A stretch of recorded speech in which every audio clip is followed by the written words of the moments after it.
Jayanta. I'll introduce myself. My name is Jayanta Bandopadhyay. I am a retired professor from the Indian Institute of Management in Calcutta.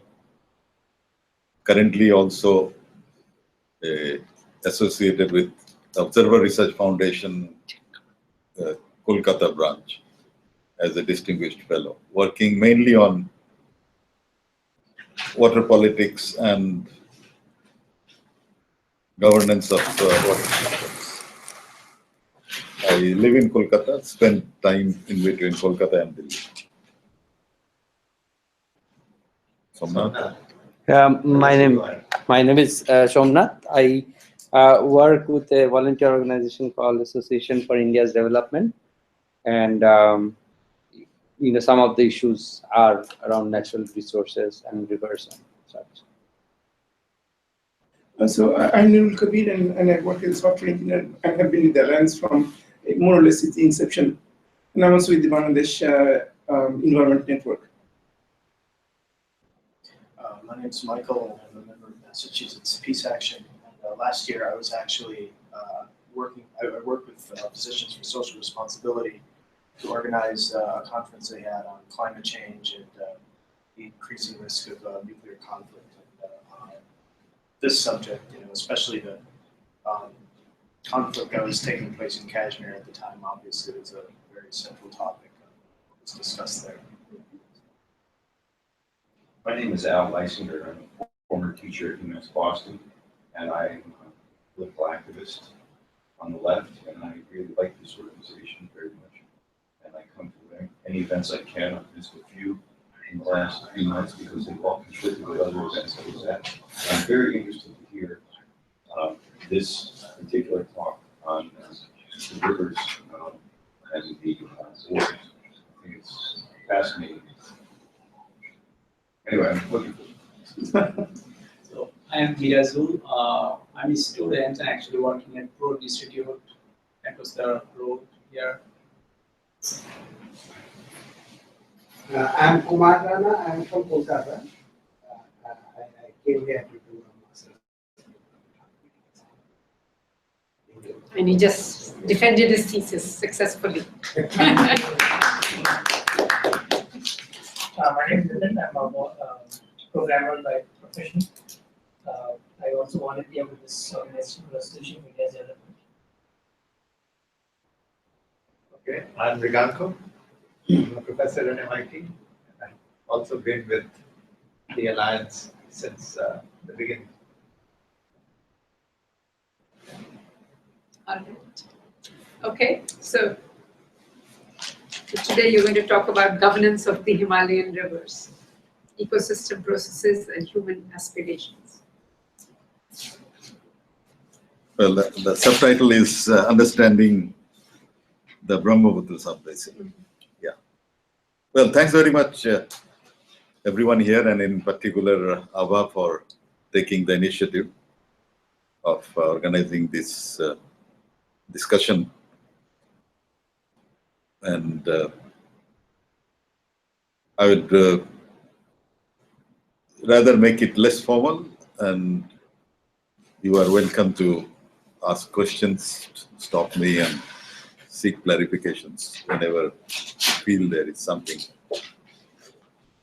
Now, I'll be starting from the whole issue of Himalaya as the creator of the largest volume of fresh water in the world. Because without the Himalaya, the hydrological picture of the world would have been very different, especially of Asia. And if we look at the Himalaya as a whole, we can also see that half of the world's population is quite significantly dependent on water coming from the Himalaya. And a large part of this water feeds the two largest countries of the world, China and India, and also the second largest economy of the world, that's of China.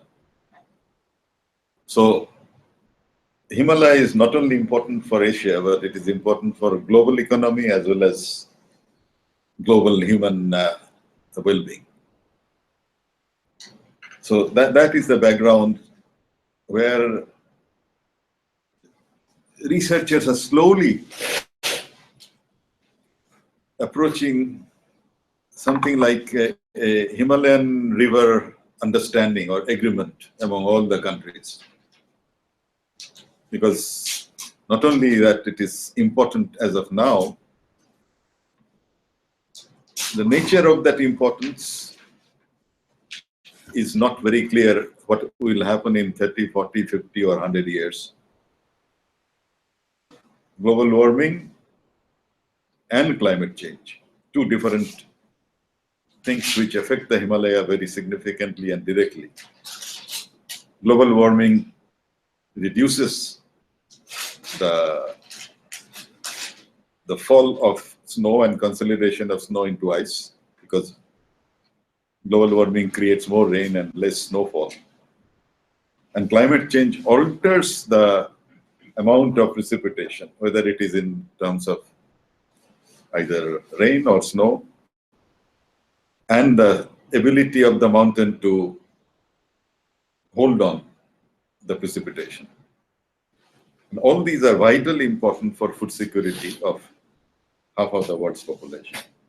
That's why I did my PhD in engineering physics from IIT Kanpur,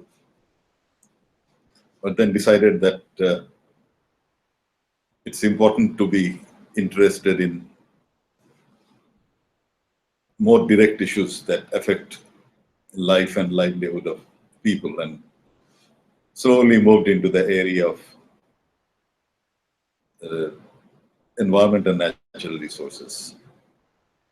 Incidentally, 41 years back, I was at MIT as a postdoctoral fellow at the Center for International Studies. That time it used to be next to the Sloan School. I don't know whether it is still there. I keep coming to Cambridge, but first came 41 years back in a very interesting research assignment, nothing to do with engineering, physics, or material science. But this was in the immediate aftermath of the death of Chairman Mao. And the Center for International Studies wanted me to work on how does Mao to Deng Xiaoping transition and Mohandas Gandhi to Jawaharlal Nehru transition compare, because these two transitions have a lot of parallel in their flow. There are some differences, but Mao to Deng and Gandhi to Nehru, in a broad sense, they run parallel. So that is how I came as an engineering trained student from India to study that in MIT. And that was interesting enough a turning point. So that's the background of both the importance of the Himalaya and my branching off from traditional engineering and technology research. Now, if we see the Himalaya, in particular the Himalayan rivers, we can see 10 major rivers of Asia emerged from the Himalaya. And among those are the Yellow River, which is here, and the Ganges or the Ganga, which is here. This one. Sorry. These two are lifeline for the economies of China and India, respectively. The Yellow River is very well known as the cradle of the Chinese civilization, Wang Ho. and the Ganga is not only of ancient times, but even now, Ganga provides 45% of the irrigation available in India, where food production and population are really trying hard to keep a parity. Now, in addition, we have Indus, which is lifeline for Pakistan. We have the lower parts of the both Ganga and Brahmaputra, which is part of the lifeline for Bangladesh. And of course, the whole Mekong up to the delta and estuary, the civilization of what can be called the Southeast Asia. So this huge Himalayan water tower feeds all these rivers, and some amount of very vague calculation we have made, which makes Himalaya the largest water producer. Because if the Himalaya would not have been there, the monsoon would have flown much deeper into Central Asia, and Central Asia would have benefited, but South Asia would have been that desert area instead. And that is what I am going to show here, the Himmelen Wall, about 8 kilometers tall wall. On one extreme point, southwest, I'm saying the northwest, is Nanga Parbat, where the Indus takes a bend and enters into India and then goes to Pakistan. And you can, the clouds float at maximum 2,000 to 3,000 meters. It cannot cross the 8,000 meters tall wall of the Himalaya. This is the other end of the Himalaya, where the Brahmaputra takes a turn. The two ends, where the Indus takes a turn, was the Nanga Parbat. Brahmaputra takes a turn at Namche Barwa, which is about 7,800 meters above sea level. So one I wanted to show as the creator or the divider of the Himalayan precipitation. On one side, you have all the clouds precipitating. They cannot cross. So Tibet becomes a cold desert area. And this huge amount of precipitation is the reason why Himalaya is called the water tower for Asia. So this is the 10 major river systems and the dynamic of the monsoon. It's playing with the Himalaya and creating much of the precipitation on the eastern and southern front of the Himalaya. At the southern front, we have the South Asian summer monsoon. At the eastern front, we have the East Asian summer monsoon, which creates the water for both the Huanghe, the Yellow River, as well as the Yangtze, the Long River. The South Asian summer monsoon creates the water for the Ganges and the Brahmaputra.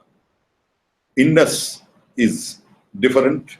It's fed 50% by snow melt and ice melt, and is again the other monsoon, or we can say the winter movement of the moisture from Central Asia provides much of the snow melt for the Indus.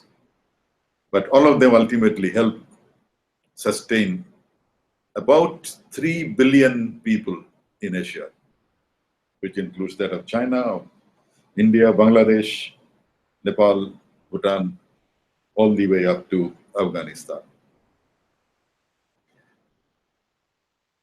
Now, the central role of the Himalaya and the monsoon interactions in the is the reason why these rivers are made. And the knowledge of the Himalayan river systems starts, and very interestingly, mythologically, the perception of the Ganges is not a floating water on the surface, which traditional civil engineers think. If you see India's water policy, it is that all water that flows is the property of the nation and should be used for the nation. But if you see the traditional paintings or pictures of the Hindu mythological figure named Shiva, the water is falling from the sky on his hair. And this meteorological route of the Himalayan rivers is very well caught in mythology and is absent from modern hydrology. They all think that unless the river is flowing, it is not to be measured. If it is not measured, you cannot calculate cubic meters per second. And if you cannot calculate cubic meters per second, you cannot design. But conceptually, very interestingly, the water from the sky is falling on the Shiva's head, which is supposed to be the forests of the Himalaya. The monsoon is very crucial for Asia, and Himalayan monsoon interactions operate at various spatial levels. Whether it is a small micro watershed, or it is the dividing line between Tibet on the north and the, one can say, Myanmar, Bhutan, Nepal, India on the south, this large-scale division. They're all expressions of monsoon-Himalaya interaction, about which we do not know much, and that is our tragedy, that we do not know the climate, because Himalaya is not an easy landscape to understand its climatic processes. We have the global circulation model, which works very fine on the flatlands.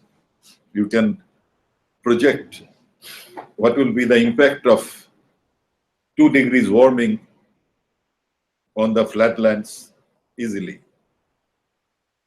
But you cannot project so easily what will happen to Himalayan precipitation pattern and Himalayan temperature, because we do not have the climate science of the Himalaya well under control. There are observations in China that Tibet is warming up at a rate 2.2 times the average which IPCC has given right from the beginning. And this is based on actual measurements. It is not based on any projection. That there are places in Tibet where the average temperature has already risen by 4.5 degrees Celsius. And if 2 degrees becomes real, and I do not know how things could be changed or reduced to 1.5, I would say that 2.5 is more real. Then Tibet can become 6 to 8 degrees warmer than the pre-industrial average. And we do not know how this change is going to affect the flow of Brahmaputra, flow of Yellow River, and climate change, where the whole flow of the moisture can be altered, the flow of the Ganges.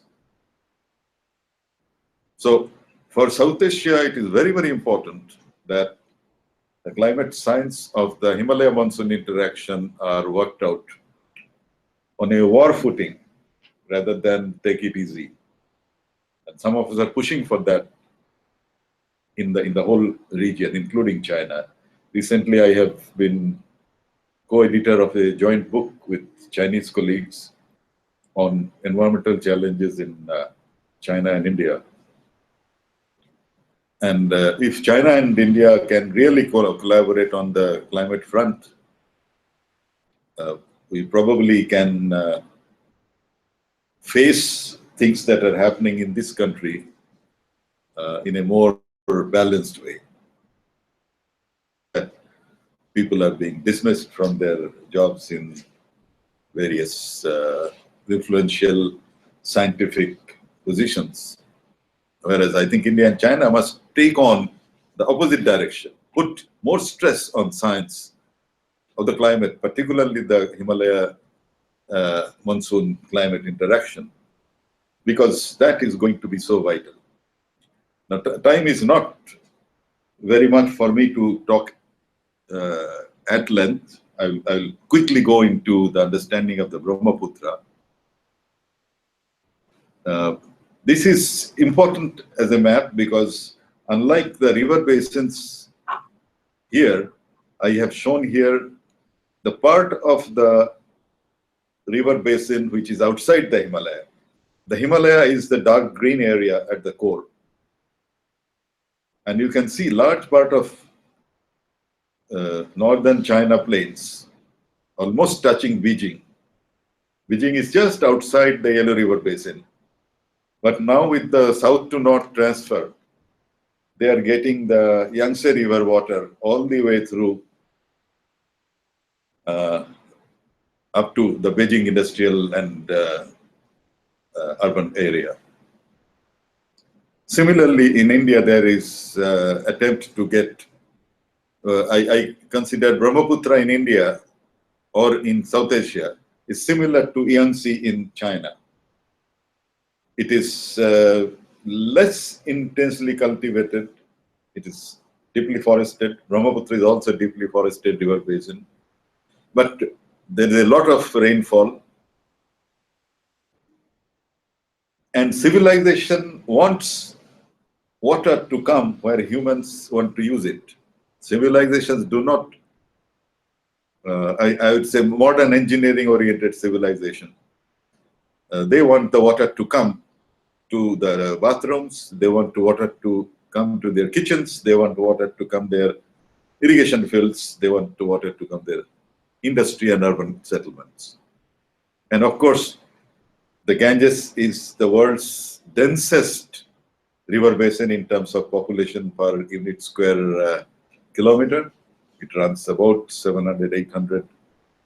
And Yellow River is also one of the densest in terms of population and economic activity. So very soon there will be a situation, and this is what water governance has to face, whether the rivers are for the light blue areas or they are for the dark green areas. Because the dark green area is producing the water and the light blue area is using the water. And there will be an upland plains conflict on the utilization of Himalayan waters. And on this at the Observer Research Foundation, we are taking steps to put the countries together and prepare a futuristic understanding for how to make the best use of the water. Now, why we selected the Brahmaputra for a new study is that the government of India has taken a policy called the Look East. Look East, particularly through Myanmar and interaction with southern China, Yunnan province, and onwards to further into Southeast Asia. Now, when you look east, you see that here is our largest source of water, about which we do not know much. That is the Brahmaputra. Brahmaputra is the largest annual outflow of water, much more than the Ganga. But the traditional movement of human migration from the time of the collapsing Indus civilization and the inward migration from Eurasia and Central Asia. They first crossed the Indus, then came to the Yamuna-Ganga system, and then moved all the way up the Ganges. Our mythological texts, they're all along the Ganga basin. At the eastern end, you have the kingdom of the Janak, which is North Bihar, you can say, the Gangetic North Bihar.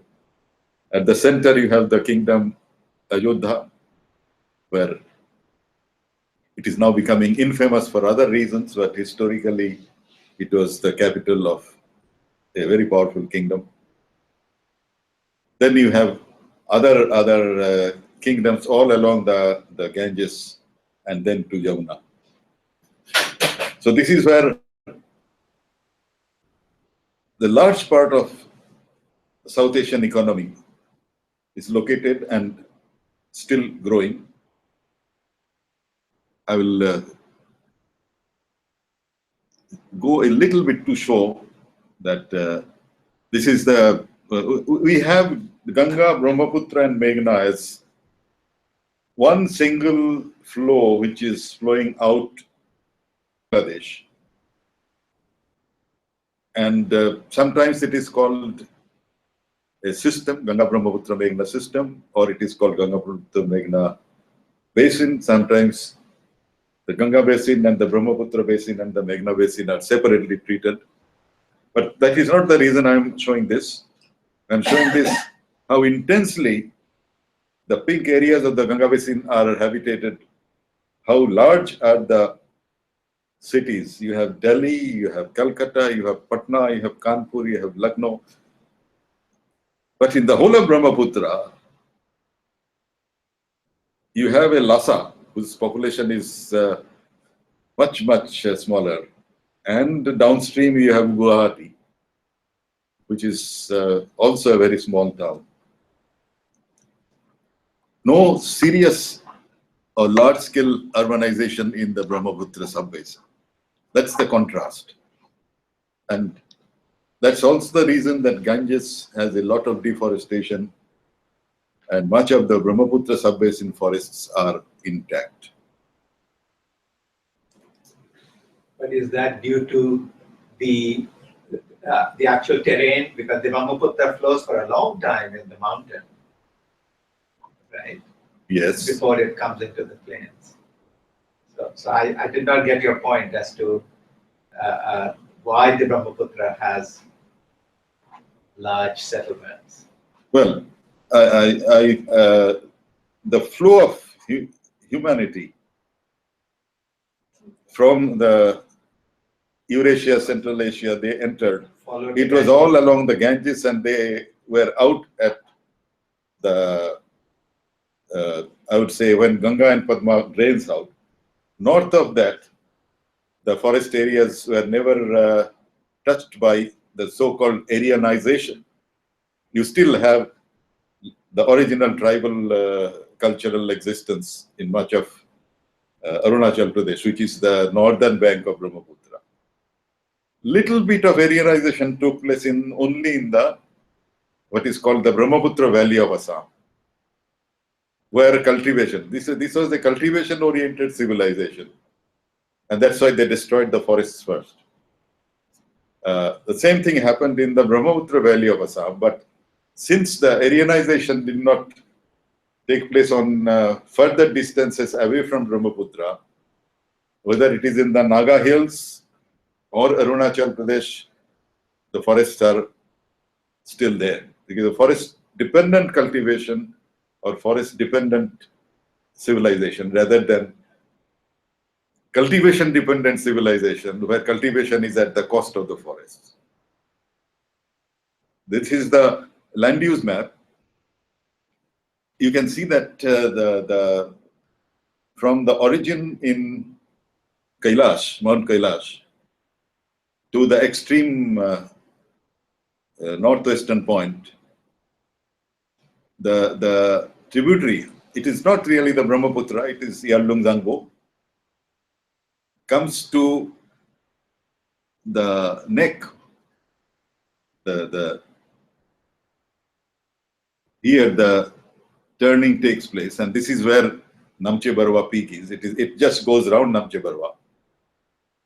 And then you have the very densely forested southern aspect of the Himalaya, where the dark green, the top line of the dark green is almost the crest line of the Himalaya. You also have good forests on the southern bank of the Brahmaputra. And in between you have the densely populated, extremely cultivated Assam Brahmaputra Valley, and then Bangladesh as it turns southwards. After flowing east to west, it turns southwards at near a place called Dhubri. And then you have the densely populated areas of Bangladesh. That is why I call it, together with Padma, Brahmaputra is the lifeline for Bangladesh. But if you want to understand Brahmaputra, the land use map is not enough. Brahmaputra has 2-3 other very important characteristics.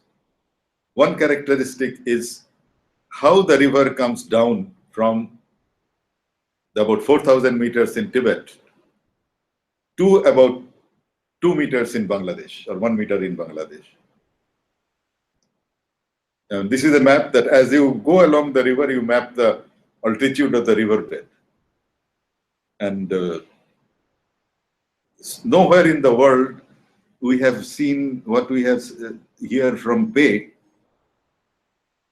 the fall of the river to almost to the plains of India, or Assam plains. It's a fantastic 2.5 to 2.7 kilometers fall of a river, and constitutes the world's highest single river hydropotential, not because there is a very large amount of water, but because there is very large amount of fall. The river falls almost vertically 2.5 kilometers.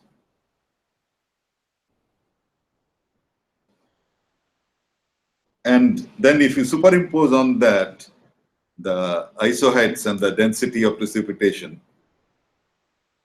you will see that this is the Ganges Brahmaputra Meghna Basin, where we have the foothill of this big fall. We have the greatest of the precipitations, about 5,000 millimeters to 6,000 millimeters. That's on the far right of the picture. Yeah, yeah. And if you cross into Tibet, on the two sides of the Himalayan crest, on one side you can get 5,000, on the other side you can get 200. In Tibet you can get 200. This is millimeters of rain. To an annual average millimeters of rain and snow combined. Now, here I am showing this triangular formation of the Himalaya, the high altitude angle, the deep brown one, where the monsoon and Himalaya has a fantastic process of interaction. The whole monsoon converges there. If you see the direction of the southwest monsoon, it directly hits this high Himalayan area here. This one. And there are 3 rivers. One is the extension of the Yarlung-Zangbo, which enters the Indian area and gets a name called, it's called Dihang. There is another river called Dibang, and a third river called Lohit. All these 3 rivers with huge hydropotential, with great amount of precipitation, they give birth to Brahmaputra.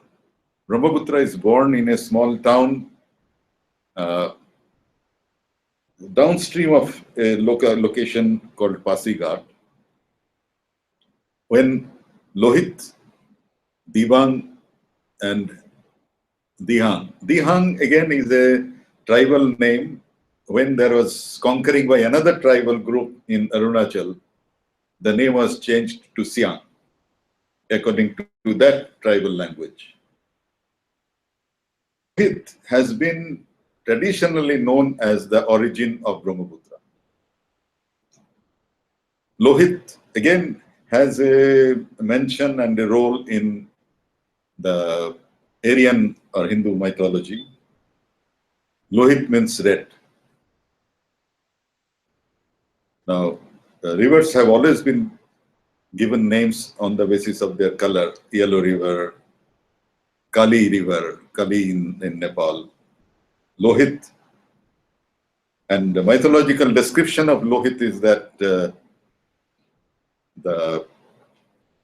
a figure called Parasuram, who killed his mother with an axe, and as a part of committing that sin, the axe was stuck to his hand. And the story goes that until and unless Parsuram would go, and there was a landslide blockage of Brahmaputra, and clear with that axe the landslide blockage, his axe will not come out of his hand. And since the axe had the blood spots of his mother, the whole river became known with the color red, the Lohit. Now, more important from that is the flood creating capacity of these three rivers, and also one, Subansiri, little bit further to the west, because of a meteorological process which our scientists in Himalayan scientists have not yet understood fully. We always call it cloud burst. Now, cloud burst is a regular phenomena in any part of the Himalaya where something like 400 to 500 millimeters of rainfall occurs within 24 hours. Half a meter in one day. Half a meter could be an average rainfall in part of the southwest or even lower in the southwest of the United States. It's the annual. Here it is falling in one day, 24 hours. And understanding that not only from the science of the flowing water, but from the science of meteorological interaction, so that from the space we can pre-forecast that there is a possibility of a cloud burst on such and such place, is an important climate science that needs to be understood, explored, and modeled. That has not been done yet. And again, coming to the civil engineer's understanding of river, that unless it flows, flood has been more or less described through danger marks in flowing rivers. Unless the river crosses danger mark, a flood warning doesn't go out. Whereas I think we gain 2 to 3 days if we can understand from the space the formation of conditions favorable for cloud bursts. Then, of course, there will be the crossing of the danger level, etc. But it might be giving us much more time to prepare downstream areas for protection. So this area, this triangular area, is extremely important from the Himalayan meteorology viewpoint, from the particular case of the Brahmaputra, because Brahmaputra is a river of floods, and that is not unnatural. This is the more river-oriented map. You can see the one river coming, Yardung Zangpo, which is Siang or Dihang. There is a number of rivers, and this is where the river becomes fat, and this is the origin of the Brahmaputra, where the thickness of the blue line becomes large. And downstream of that is all flood-prone area up to Guwahati. And sometimes it goes beyond that as it turns southwards into Bangladesh at Dhubri. Now, here I have not shown all the tributaries, but you can see the numerous tributaries from the southern aspect of the Himalaya, which is in Arunachal Pradesh. Indian maps show it in India, Chinese maps show it in China, but rivers remain active and supplier of water. This about 30 to 40 rivers from Lohit on one end to Tista on the other, which are tributaries to Brahmaputra. There are 30 to 40 large rivers joining. And some of them come from Bhutan. The Manas and the Sankos are important Bhutanese rivers. And ultimately, the water that flows into Bangladesh is a much, much larger than the water that enters from Tibet to India.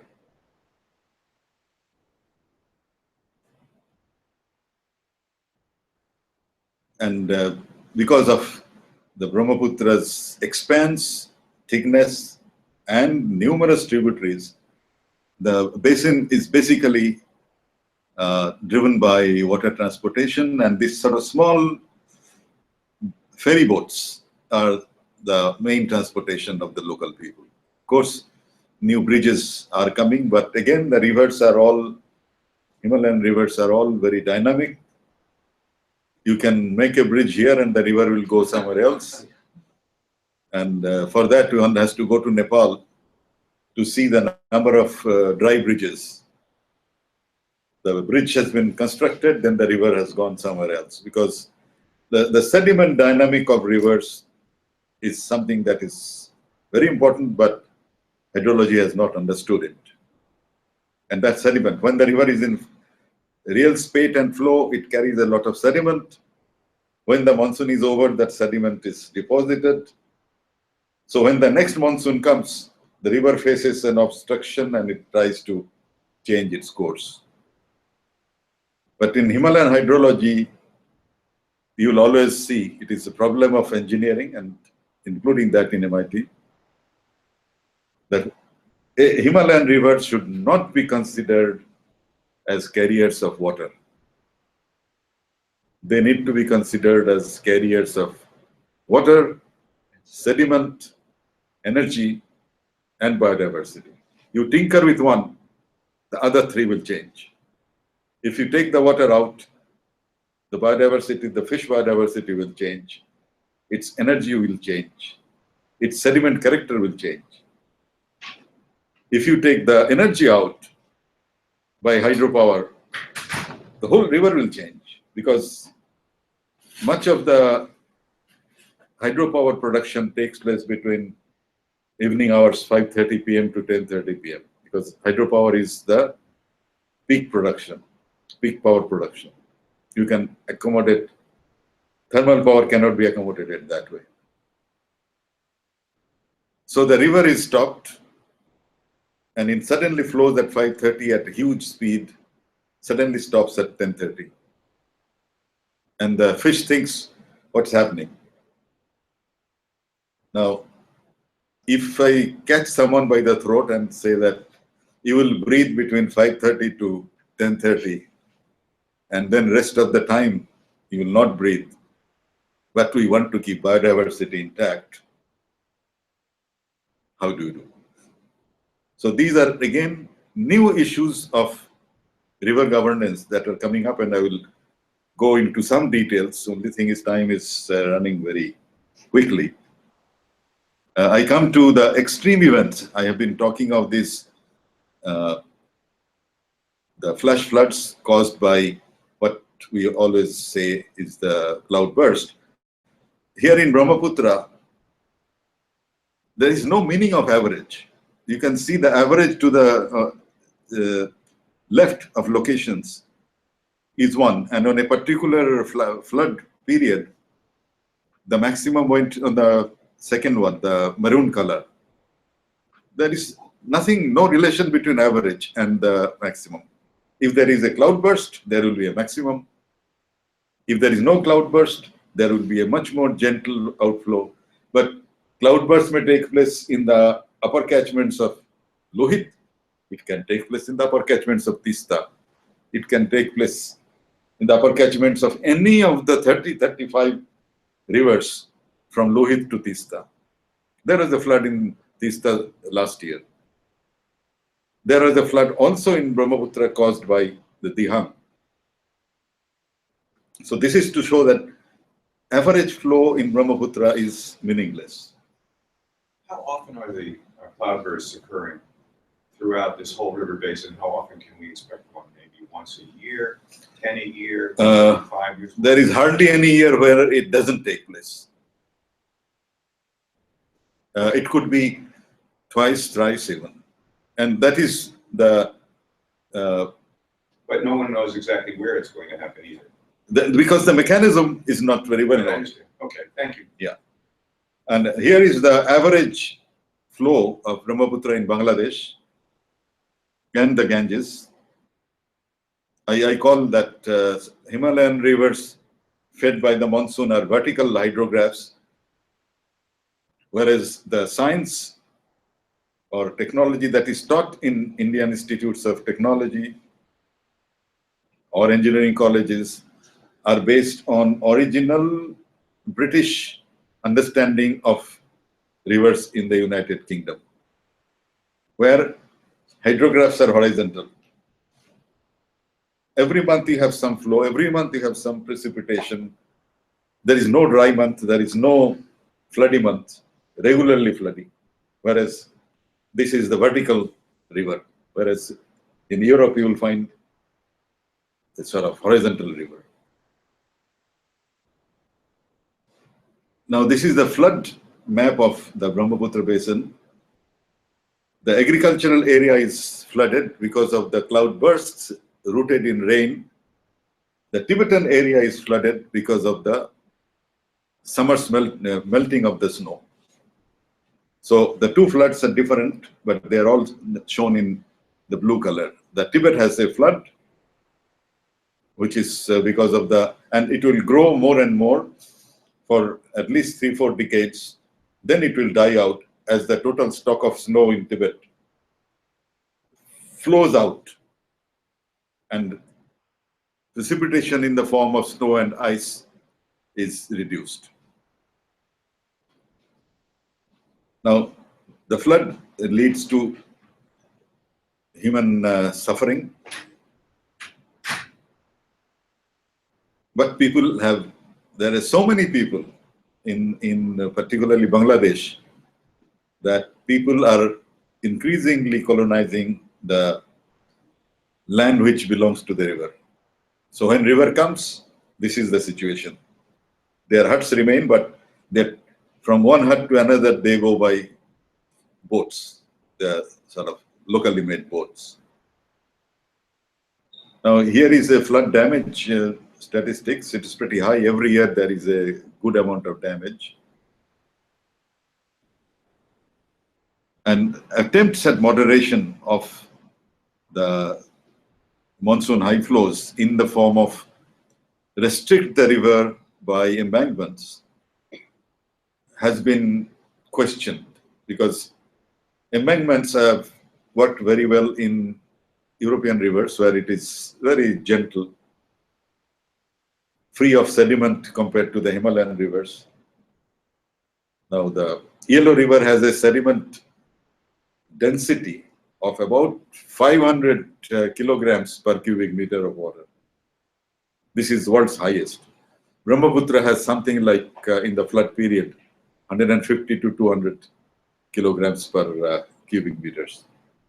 But Brahmaputra and the Ganga carry, in total, larger amount of annual sediment outflow than the Yellow River. But the density of Yellow River sediment is much, much higher. Density meaning kilograms per cubic meter of flow. And is it because of the kind of soil it is? Yeah, yeah.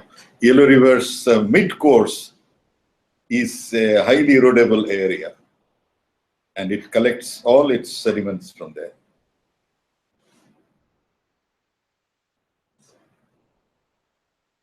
Now, I had shown this very sharp and drastic drop in the Himalayan Rivers, Brahmaputra, and many of its tributaries.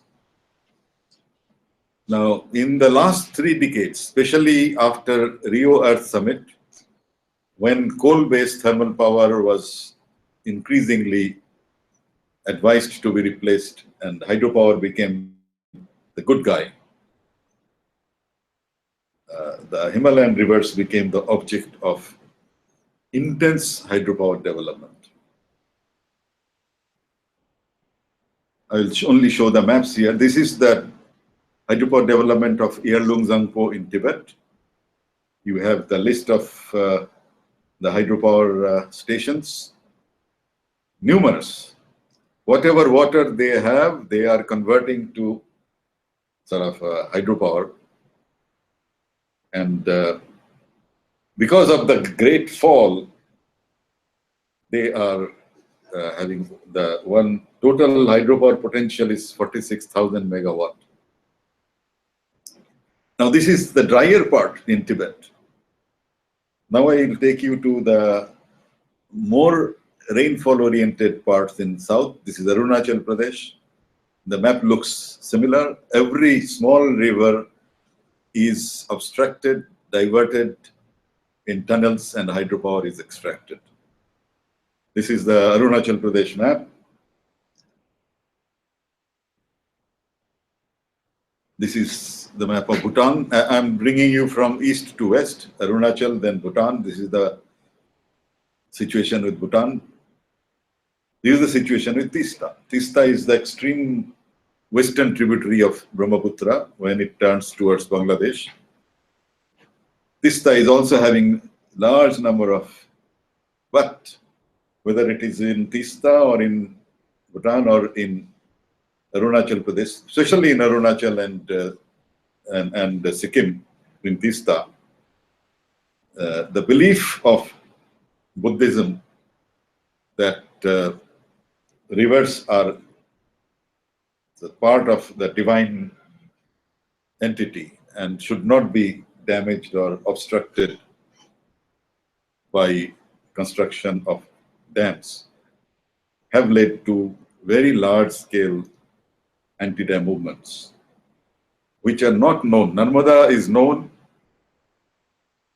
because it is at the core of India, but at this corner in Arunachal Pradesh and Sikkim, the movements are as strong, and many of the projects have been shelved because religious faiths have been sort of challenged.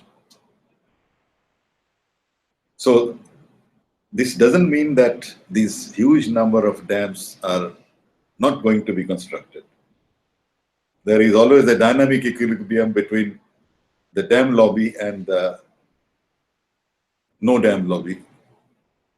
Sometimes they won, sometimes. Right now there is a strong movement going on where the Narmada authority are violating the Supreme Court order of there should not be any further raising of the level of the storage till compensation and rehabilitation is complete for all displaced people. But it's going on. Narmada Bachao Andolan is very active.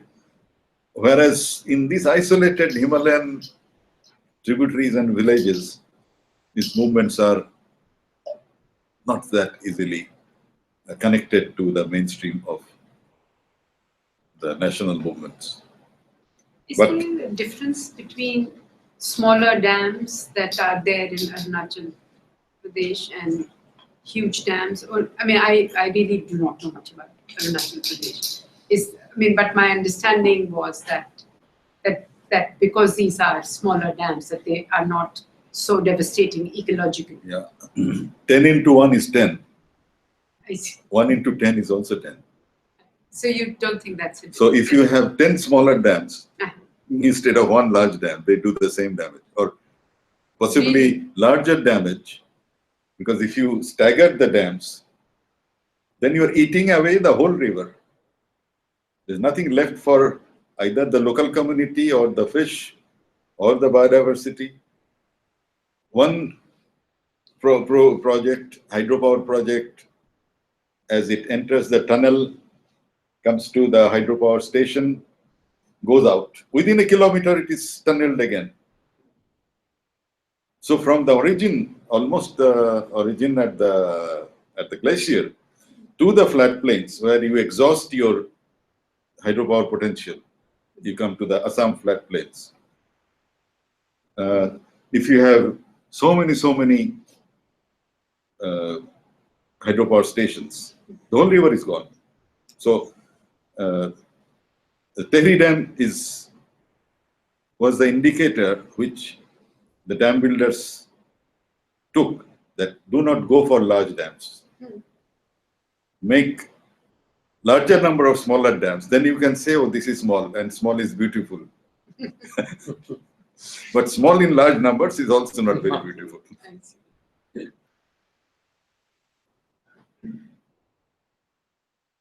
Now, very much in the news is that the Chinese hydropower stations would dry up Brahmaputra. And particularly the 4 or 5, one after the other, dams near Zangmu were the objects of a great amount of newspaper articles in India as well as in US and in England, that China will dry up the Brahmaputra. Now, firstly, technically, China needs the water in its North China plains. And Brahmaputra is the farthest river from North China plains. You have, after Yellow River, you have Yangtze. After Yangtze, you have the Mekong. Then you have Salween. Then you have Irrawaddy. Then you have Brahmaputra. And Brahmaputra in China is, Yalungzangpo is a dry river. It doesn't have much water. So what they're doing is to take the hydropower potential and not quantitative transfer. But journalists are always very, or even the readers are always very interested to see a China-India conflict. And this is one of those. Now, we have gone into some details of it. This is the flow of the Brahmaputra. This is one in Guwahati, the top one. And the bottom one is at locations in Tibet near the Zangmu Dam. These 4 hydropower projects. Now, if you deduct the bottom one from the top one, you will see how Brahmaputra will not dry up. Even if they make pipeline from Zangmu to Beijing, take all the water, this hydrographic comparison shows what will be the effect. If you take the bottom hydrograph and deduct it from the hydrograph of Guwahati, it will hardly have any effect. But it makes a lot of interesting news that China is stopping the flow of Brahmaputra. Okay, now having discussed about the issue of hydropower, which is now transforming the Brahmaputra basin in the most direct way, and also is the aspiration of the emerging political class of Arunachal Pradesh, of Sikkim and Bhutan. How do we see Brahmaputra in the coming 50 years or 60 years or 100 years? And here, a lot of new thinking is needed. Firstly, the property rights of water needs to be reallocated. There is a interlinking project. I would say that there is an interlinking which takes the eastern boundary of Bhutan. There is a river called Manas. The western boundary of Bhutan, there is a river called Sankos. And then further, you have in Sikkim the Tista. There is a Manas, Sankos, Tista canal coming up. Canal means it is a 100-meter wide river, which ultimately would drain into Ganga. It is called the MSTG, Manas Sankos Tista Ganga Link Canal. It is part of the, it is the most important part of the interlinking of rivers. What it does is to take the Brahmaputra water to Ganga and keep India's promise for the Ganga flow, because there is an agreement. And the rest amount can be further channeled through linking up to Kaveri in Tamil Nadu, all along the coastal rivers. So from Ganga, it comes to Subarnarekha, to Mahanadi, all the way up to Kaveri link is possible. The original idea of Ganga Kaveri link of K.L. Rao was wrong, because in between you have a mountain, Vindhyas. You cannot pump a full river and then let it flow on the other side by gravity. So now the Manas Sankos Tista brings Brahmaputra water to Farakka. Then from Farakka it comes slowly by canals and rivers all the way to Kaveri, and in between it provides water to Andhra Pradesh, to Tamil Nadu, and Orissa. So this is a crucial thing for Bangladesh, because it will drastically reduce the availability of Brahmaputra water for Bangladesh as the Brahmaputra at Dhubri starts to flow downstream.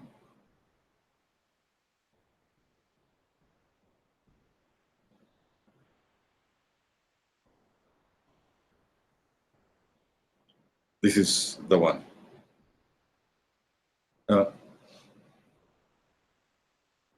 If, however, the property rights are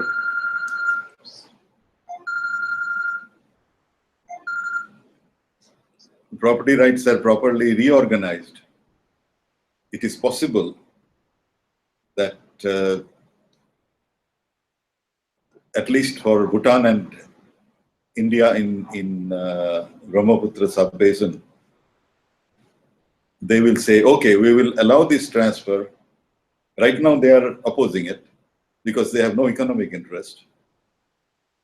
If they are made de facto owner of the flows and given a share of the economic return the water gets all the way in Kaveri,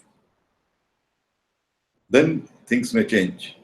It is possible that interlinking could come up over, and it needs intelligent leadership rather than authoritarian leadership.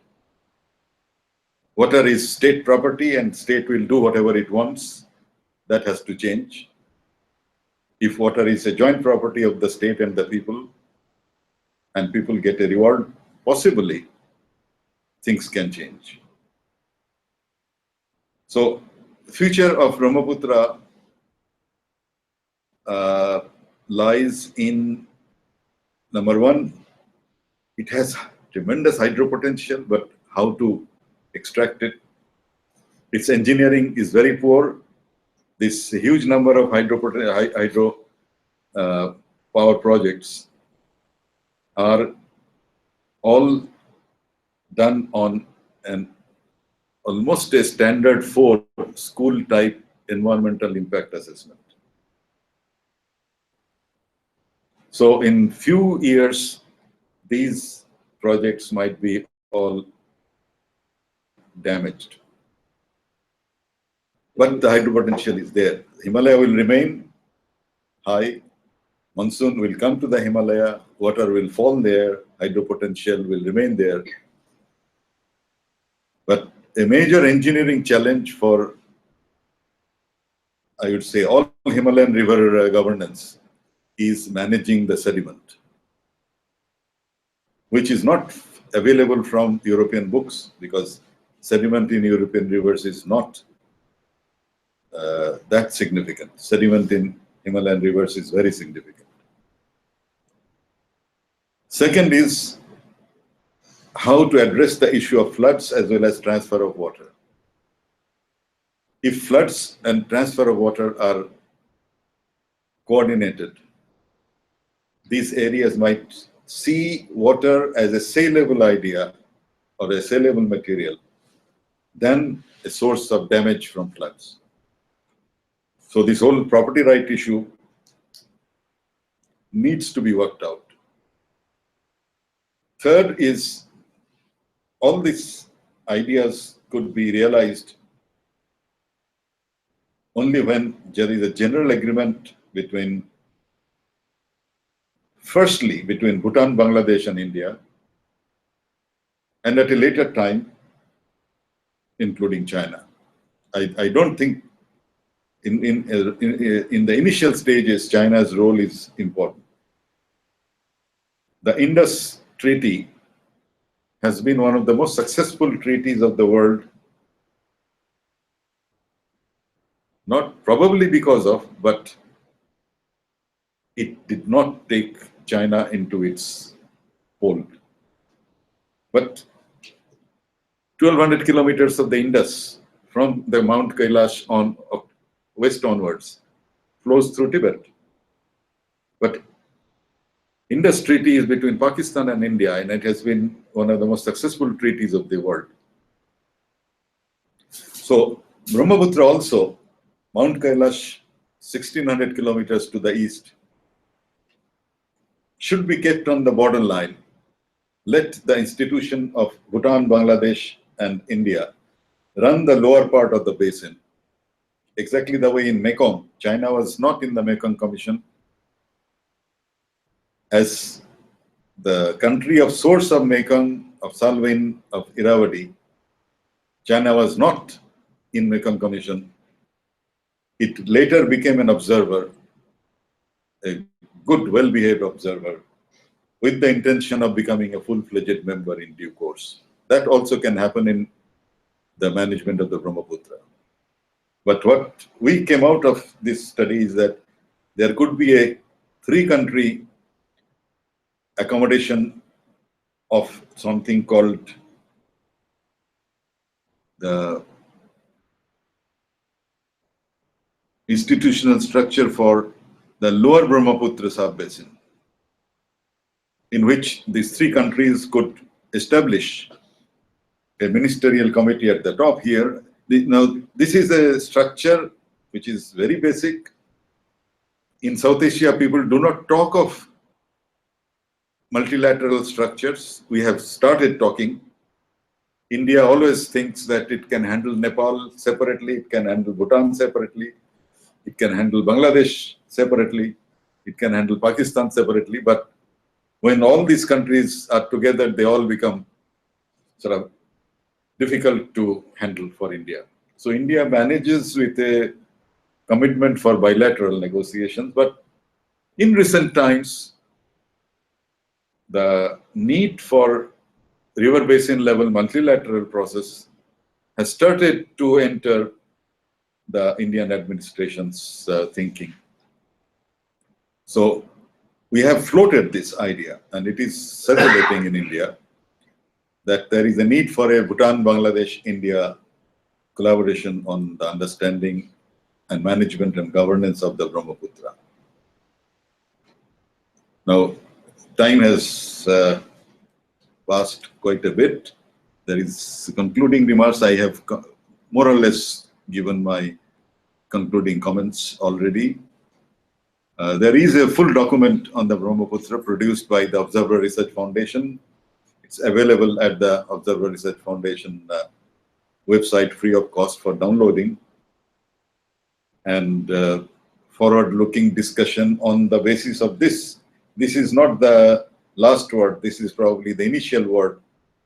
And we hope that the government of India will give part of the interest that it gives to Ganga to the Brahmaputra in terms of research, in terms of administrative attention, in terms of governance priority. There is a project called Namami Gange in the government of India. Of course, Ganga's religious cache is very high. Brahmaputra's religious cache is not that high, but it has the water cache. And if the water cache can be properly converted into financial cache, with strong sustainability built into its governance, probably Brahmaputra has a better future. Now, this is what relates to all the three countries, and three countries. India as the producer of water, Bhutan as the producer of water, as the consumer, as well as the conduit for water's movement to the ocean, Bay of Bengal, is important. But two things have to be added to what I have said. One is navigation. Properly managed, Bhutan can become a navigably connected country. There is a possibility of making Sankosh, which is near the bend in Dhubri, a navigable, in which case from Chittagong port, Bhutan can load its ship, bring all the way up through Brahmaputra to Sankosh to foothills of Bhutan. And this will revolutionize Bhutan's economy. And of course, the economy of all the area through which this navigation route will go. So, with the decline of the Kolkata port, Chittagong becomes an important alternative, has already become an important alternative for South Asia. And one must then link up South Asia with, or Chittagong with various parts of South Asia. This is one. Second is the fish economy of the Gangetic Ganga Delta, Ganga Brahmaputra Delta. Because of the mismanagement of these rivers, the fish economy has declined. Of course, in Bangladesh, the very, very costly fish variety, the Hilsha, has been given protection, proper management, and the population of Hilsha in the breeding period has increased. But fish economy in river basin management has never been an object.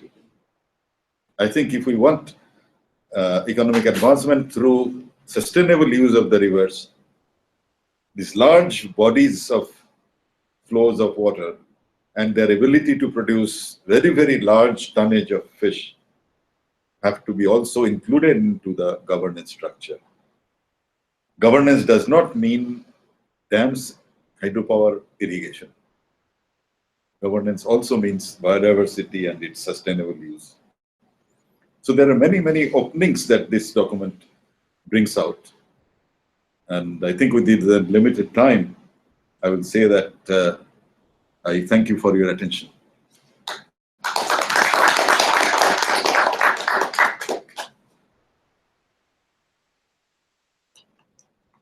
Yes. So I'm not an expert on this situation, so if I get any facts wrong, I apologize in advance. But I know you mostly concentrated on, almost exclusively on Brahmaputra. But I'm specifically, for reasons I mentioned at the beginning, concerned about Indus. You mentioned the Indus Treaty, which, to my knowledge, goes back to the early '60s. It's been around since then. And again, as far as I know, the main water supply to Pakistan runs through the Indian administered portions of Kashmir. And there are Indian dam projects, maybe they're hydropower projects, I'm not sure, either being constructed or that have been constructed on those rivers, and you're talking about the Indus Treaty being a success, whereas in fall of last year there was the outbreak of conflict, in Kashmir, and I think the main source of that was the issue of the water supply, Pakistan's access to water. And I mean, I just now looked up on my phone, just this month there was an article about Pakistani farmers claiming that these dam projects are limiting their access to water. So I just wondered if you could comment on that situation. Well, the Indus Treaty divides the 6 rivers in the Indus system. The 3 western rivers under the exclusive control of Pakistan. India cannot do anything there. The 3 eastern rivers are under the exclusive control of India. What is done there should not reduce the flow downstream. Now, I'm sure you are mentioning the Baglihar conflict. There was a Baglihar project, which is hydropower project, as far as Indian government stand goes. And there is a conflict on this issue, whether it will reduce the downstream flow, exactly the way China hydropower projects in Zangmo will reduce the flow of Brahmaputra. And this institution, MIT, president of MIT is the ultimate juror of the Indus Treaty.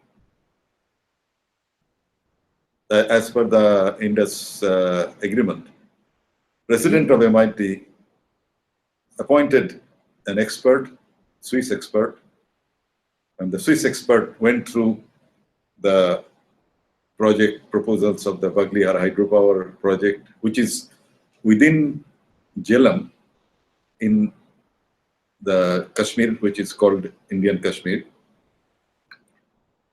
And every details was then given, and some adjustments were made by the Swiss external expert. And the thing has been sorted out between Pakistan and India. I have a number of friends who are Kashmiris who say that Indus passes through Kashmir, but it is an agreement between Pakistan and India, and Kashmiris were not consulted. So there is a feeling that by stressing on the total flow out from Kashmir to Pakistan, Kashmiri's aspiration for irrigation water or hydropower projects are compromised. So, in fact, the director of the WARF Kolkata, he's a Kashmiri, displaced Kashmiri Hindu. He's writing a book on the Kashmiris' stand on Indus. And his main thing is that Kashmir has never been consulted. It is World Bank, Pakistan, India. Kashmir was nowhere. So do you think there's still, do you think there's still potential for more conflict, military conflict, or you said it's been sorted out? Between India and Pakistan, yes. But Kashmiris always think that if we want to do something on the river flowing through Jammu and Kashmir, we have to go to Pakistan, we have to go to here to get clarification or sort it out. So we are not part of the deal. Many people think that way. So when there is a review coming up, there was a strong group that it has to be a Kashmiri viewpoint has to be presented.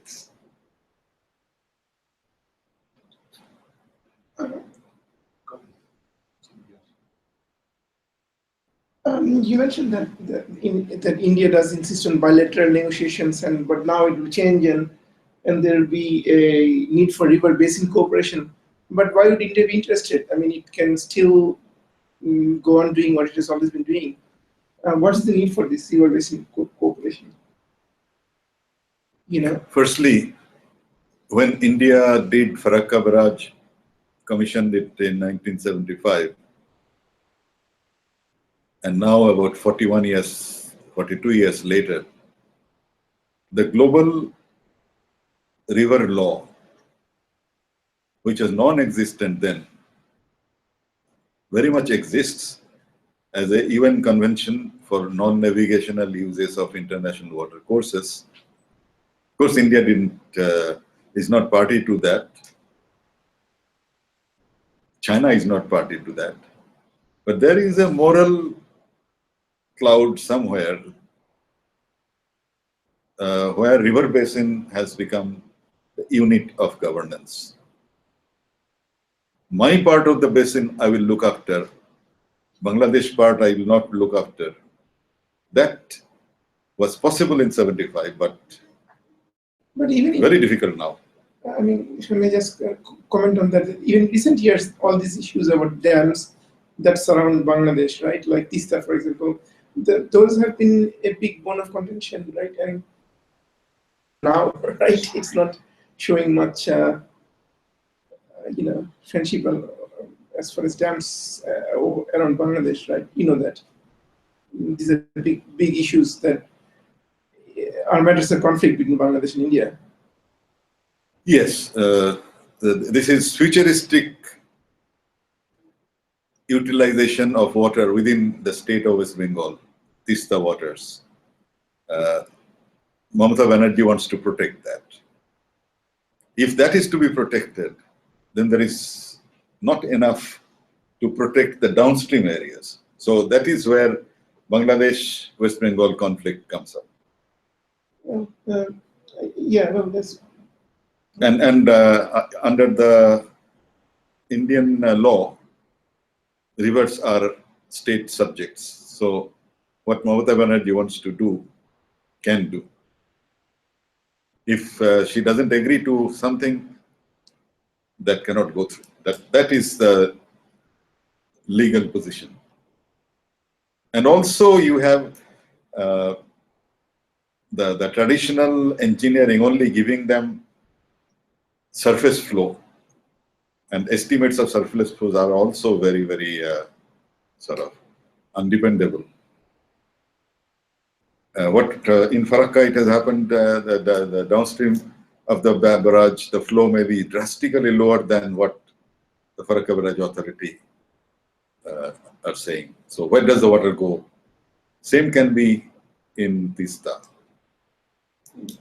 That is why the whole thing has to be river basin oriented. Sikkim, West Bengal, Bangladesh put together a Tista commission. These sort of conflicts will not come up. I don't want to take up too much space, but one thing you mentioned that well, we all know that the glaciers are going to be melting in a certain short amount of time, right? And the Himmelen glaciers, right? Maybe 20 years or 40 years, there's been some controversy on that. But that changes the plans for the inter-river linking plans that India has, doesn't it? Because they're related to so many things. Not much, because Brahmaputra and Ganga, their contribution from snow and glacier melt are below 10%. They are all rain-fed, and rain is going to increase under all climate change models. But in sort of chaotic ways too, right? It is going to be chaotic. So the glacier melt is not going to affect fundamentally. The rainfall change is going to affect fundamentally. Well, the glacier melt would affect how much like water distribution is in other It will affect flow in the months of April, May. By the time June comes, pre-monsoon showers are already in. So in the months of April and May, if you do not have enough glaciers, the glacier flow will be much less.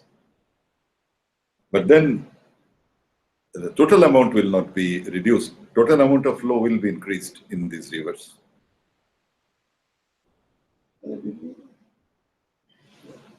I was worried you weren't going to say anything about fish, but you did at the end make a very strong comment about the need to preserve the fish within the river.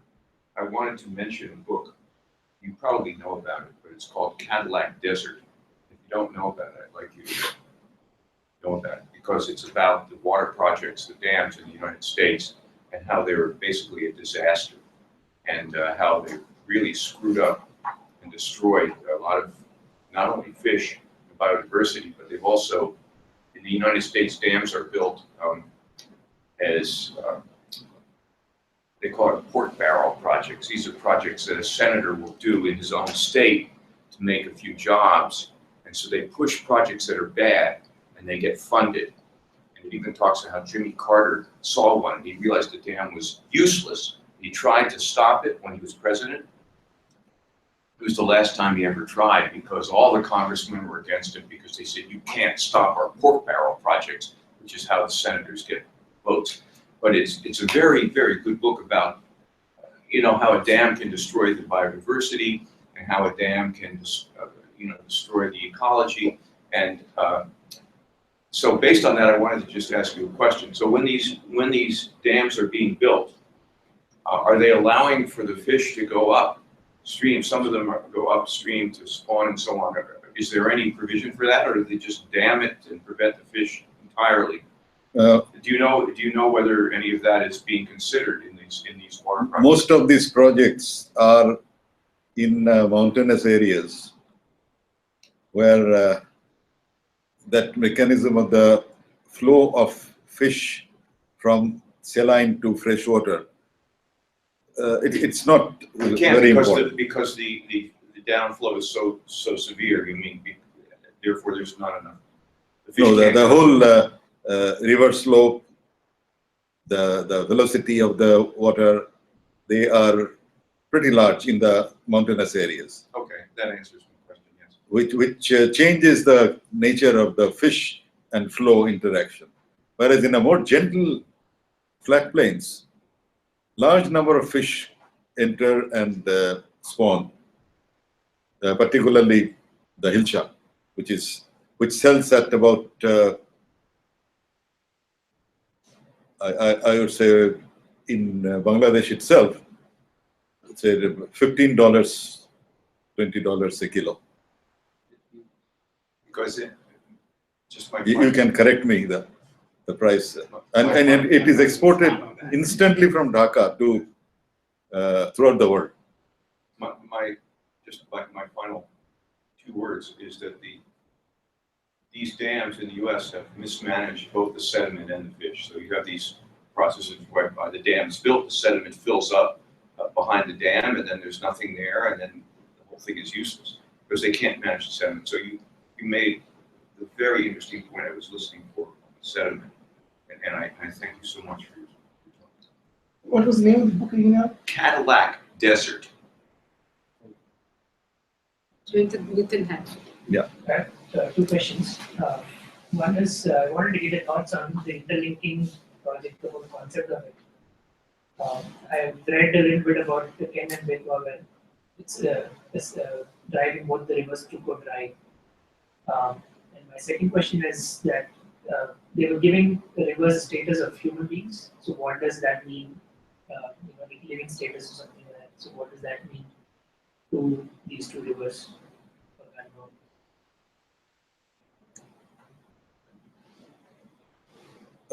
This is, you're talking of the judicial order from Uttarakhand High Court. Now,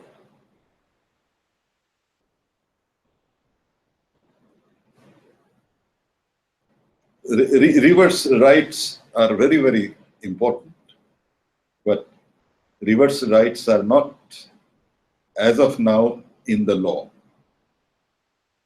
So, court possibly has given a good push to have a more ecologically informed river law. I think that's the best use that one can. Environmental law, we should use that to change the law, because courts, without the law behind them, cannot do much. They can say they should be treated as a human being. But then the law is not backing them up. So there has to be, and India is now going through a phase of new laws on water systems.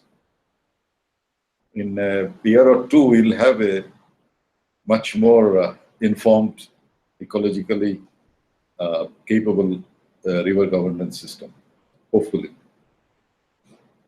Interlinking of rivers is a very grand idea, but what exactly is going to be done? Which river is going to be connected with which river, with what amount of canal, how big it will be, how much water, whether that water is summer flow or monsoon flow, these are not available in the open. Now, if you have, if you say that I will save Brahmaputra floods, then take its water out. But in the monsoon period, where will you flush that water? You will flood another area. If you say you want to take water when it is needed in Rajasthan in April and May, then Brahmaputra is also at the bottom of its flow. I have shown the Brahmaputra hydrograph that you cannot really take anything outside this monsoon period. So the question is, if you take the lean period flow, Brahmaputra state will, the Assam, every northeastern state will say nothing doing. If you say, where will you take the flood water? Assam will say, yes, please take it, but where will you give it? Because the North India also in flood state. So these engineering issues have not been sorted out. So whether it is good or bad, economical or uneconomical, ecologically destructive or constructive, when you make a little bit more, but by drawing lines of them on the map of India, you cannot connect rivers.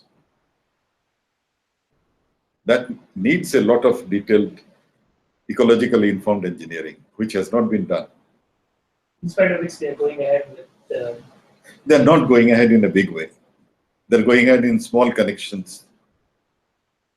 But I must say that the small connections are mainly in the peninsular India, because the Himalayan rivers are a different cup of tea. Its sediment, its power, its shifting capacity are far, far larger than the rivers of the peninsular India. So connections have been made in peninsular India. No serious changes have taken place in the Himalayan project. Interlinking has two parts. One is the Himalayan project part, another is the peninsular. The Himalayan one has yet talked of any details because Himalayan water science is highly underdeveloped. So, this when you do this interlinking, it is a net energy negative thing, right? I mean, don't you have to use external energy to pump water from at least some parts of the basin to another, one part of the basin to another part of different basin? In some, there is a little bit of pumping, but when it is taken through the coastal route, the pumping is minimal. When it's taken from Ganga to Kaveri, original idea of KL Rao, it had to cross the Vindhyas. Now you can connect through rivers with minimal amount of pumping, and the economic return that the additional water will bring, whether that is sustainable or not, at least over a 5-year period, 10-year period, it will be profitable to pump the water, because if you bring irrigation to an area, the farmer's income is made 10 times higher. 3 crops, 3.5 crops instead of 1 crop. So the farmer is very happy. Economic return comes, and they can pay for the pumping. But then you can say, where will the energy come from? That's another question. And If you see India's energy budget or plan in the future, huge energy plan is there.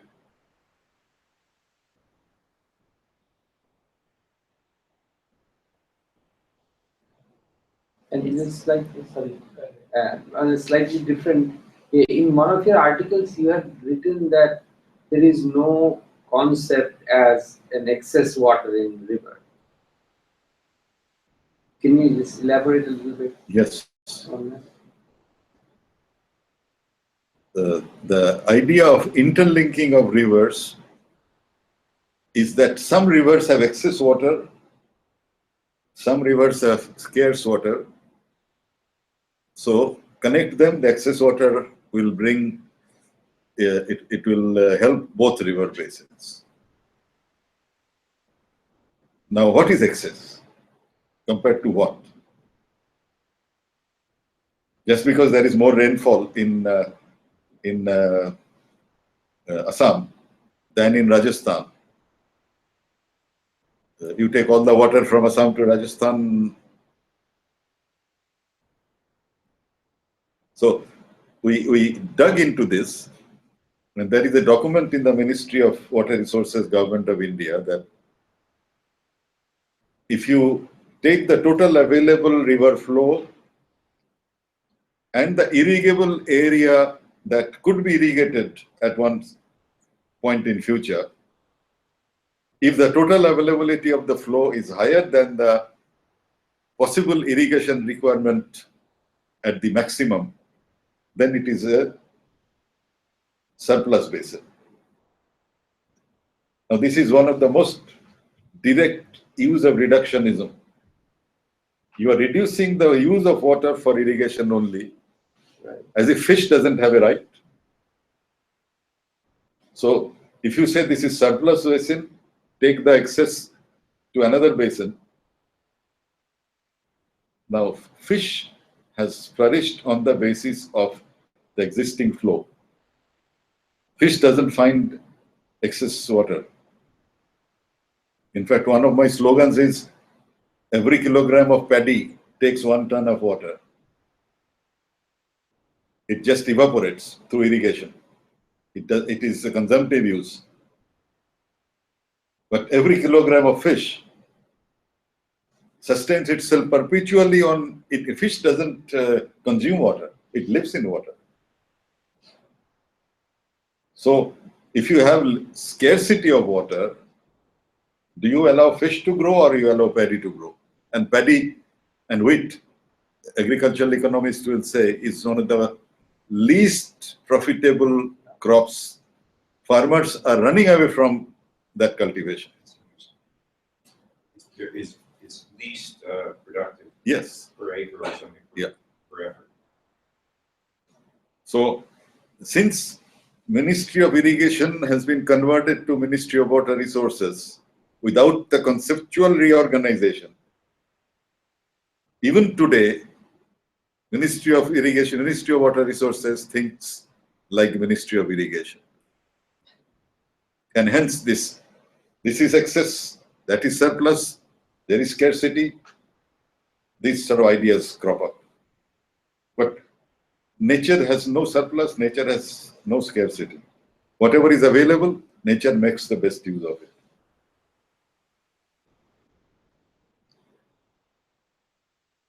So with the peninsular component of the river linking projects, what kind of time frames are we talking about before we see, what the results are?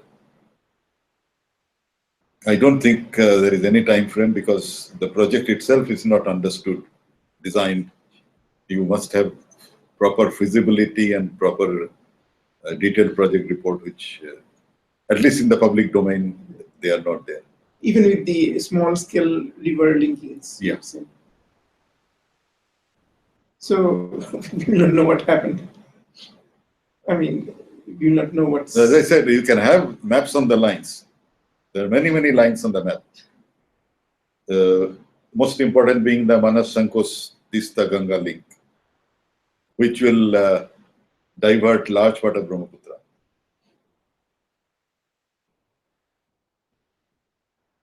initially you. Sorry. I think that we'll let us take something. I just had a very quick question about, you had mentioned that this area is not very well understood in terms of, is it because of the complexity of the Himalayan water systems, or is it just that enough people and enough time has not been devoted to the study of these systems? Yes, the amount of attention that has gone into studying Ganga, the amount of measurement of Ganga flow that is there. If you go to the Brahmaputra, the measuring stations are sort of sometimes at great distances. Brahmaputra has come into focus only when the Arunachal and Sikkim hydropower and of course Bhutan hydropower systems became a possible alternative to non-CO2 based energy system. And what about the peninsular water systems? Are they better studied compared to, and are they less complex? Which one? The water systems in the peninsular region of India. They are pretty well understood. Okay. Is it just because they're particularly energy? because of the high degree of inaccessibility of the Himalaya above 3,000 meters. 3,000 to 8,000 meters Himalaya, really no one lives there. No settlement is there. You have to always have camps measuring the depth of the glaciers or flow of the glacier melt. Whereas in Ganga system, India's first engineering college was started at Roorkee on the Ganga, the Thompson Engineering College. I think, is it because of the inaccessibility or it's because of the way we have understood the river system? I mean, since independence, I read things. Economists dominated all. How much money can we get from where? Which river will get how much of energy and how much of peace and all these things. Everything have been understood in terms of economic profit almost. Undermining the whole issue of, I would say, the river is a river. I mean, it is giving us peace. That doesn't mean that it has to give us peace. I mean, it's kind of thing. I mean, these sort of, I mean, if you talk about this, then you will be considered utopian. But I think the accessibility and all the coastals, when it comes to some other things, then accessibility doesn't matter because you have the military at the Siachen Glacier for nothing. I mean, people are dying without food. So, but they are spending a whole lot of money. Well, I would only add that, again, everything is done on the basis of a reductionist economics. If you go through the benefit cost analysis of any of the hydropower projects or irrigation projects, they will not have anything called damage to fisheries, damage to sedimentation changes and destruction of land. They only look at so many million hectares irrigated, so on the average, so much of the additional crop, and this is the benefit.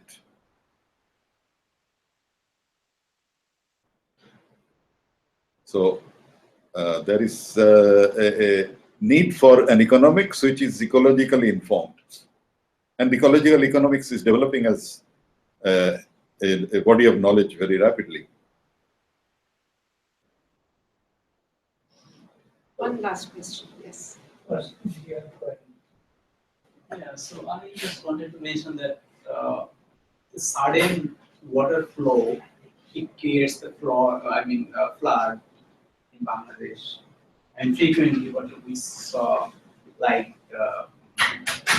water from the dam after dam break up or some. I mean, to create this kind of is it? I don't know, it's artificial or this kind of flood, or can we make some kind of artificial lake to store this overflow? I mean, the water, and then resupply this when the lack of water in the river. I mean, to create such artificial lake to store the water. Is it a viable project, or I mean, it's doable, or? See, the flows are so high. I have that comparison somewhere.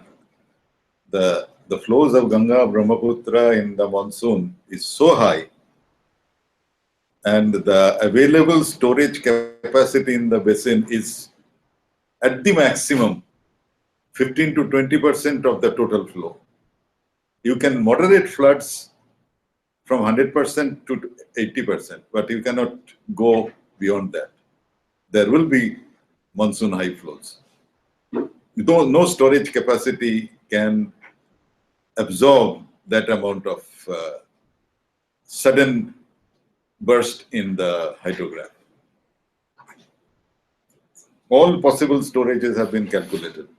There is a World Bank document on it, that even if you have all the large dams storing water, you can only control 20% of the flood, not more.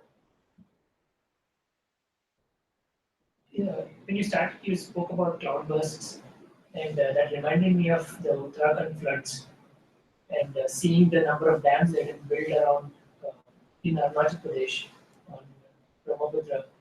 Do you see a possibility of that kind of a flood happening in those areas as well? Yes.